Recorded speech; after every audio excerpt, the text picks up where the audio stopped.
ஸ்ரீருத்ர பாராயணம் அப்படின்னு சொன்னாலும் ஏகாதச ருத்ர பாராயணம்னு சொன்னாலும் ஒன்று தான். இதை புரிஞ்சுக்கணும். ஏகாதச ருத்ர பாராயணம் அப்படின்னா அது ஸ்ரீருத்ர பாராயணம். அந்த ஸ்ரீருத்ர பாராயணம் எப்படிங்கிறத நான் முன்னாடியே சொல்லியிருக்கேன். இப்போது ஏகாதசினி அப்படின்னு அடுத்தது நம்ம சொல்கிறோம்.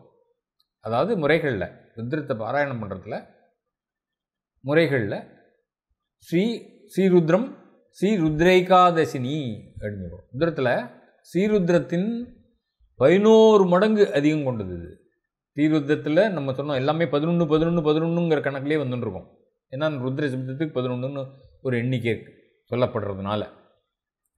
அதாவது ஸ்ரீருத்ரத்தை பண்ணுறோம் இல்லையா, அதே மாதிரி 11 மடங்கு அதிகம் அதுக்கு சொல்லப்படுகிறது. அதாவது 121 தடவை ருத்ரபாராயணமும், நல்லா புரிஞ்சுக்கணும், 121 தடவை 11 தடவை பண்ணினோம் இதில் ஸ்ரீருத்ரத்தில்.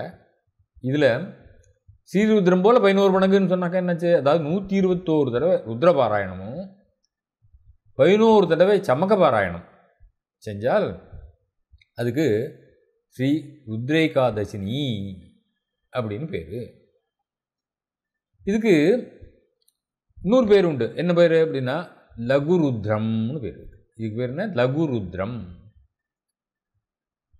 இப்போது ஹோமம் பண்ணுறோம் சொல்கிறாங்க. எப்போதுமே மந்திரம் சொல்கிறோம், பாராயணம் பண்ணுறோம், பாராயணம் பண்ணிவிட்டு ஹோமம் பண்ணுவா.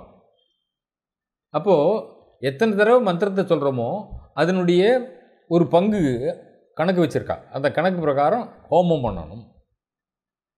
அப்போது ருத்ரத்தில் இப்போது ருத்ர ஏகாதசினியில் எத்தனை மந்திரத்தை சொல்லி பாராயணம் பண்ணினோமோ அதில் 10ல் ஒரு பங்கு ஹோமம் செய்யணும் அப்படின்னு ஒரு கணக்கு இருக்குது.